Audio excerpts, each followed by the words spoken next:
Mwena wa Marigat Baringo ya Rugongo turakora Thomas Kibet uria warathirwo ni aici a mahiu na kugia na wathe wa kuona ari munini undu uria watumire atwaro thukuru-ini wa ciana iria iri wathe wa kuona wa Thika na thutha ucio agithi University wa Egerton na guthomera urutani.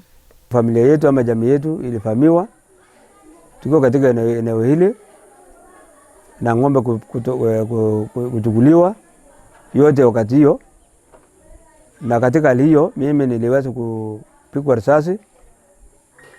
Kwa hivyo kutoona kwangu ni kwa ajili ya hiyo ni bullet ambayo vilikonga mimi kutoka pande ya kulia kutoka mambo ya kushoto. Thomas ni abateirio ngathe urutani-ini na gutuika mwarimu munene thukuru-ini wa Kagir thutha wa arutani gwitigira guthomithia mwena ucio ni undu wa uhaguku wa ugitiri kuria thukuru ucio watongoririe mathomo-ini mwena wa Baringo.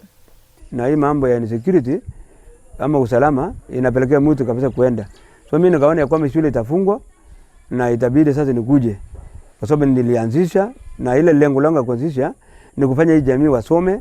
Hakiri ugu neugite ati nikieha kuona ni ciana nyingi ire mucii ni undu wa wagi wa mbeca na kuhikithio tene kuria arauga ati kuri muiritu ahonokirie thutha wa kuhikio ni muthuri wa ukuru wa miaka 6 na ungi ari mucii ni kwaga mbeca cia thukuru. Mimi pamoja na komiti ya shule tuka struggle mpaka tukatoa ekolo. Akapitia Kalabata mpaka akakuja tukarudisha class 7 na alikuwa grade 6 akaenda kuelewa. Ndio akafanya mtihani juzi akapata 291. Akaitwa Ngetu Moi. Ako nyumbani. Gikeno gia Thomas ni kuona aruto magithie thukuru niguo guteithia ciana na ruriri. Handu-ini ha Inooro TV, njitagwo Lucy wa Muchoki.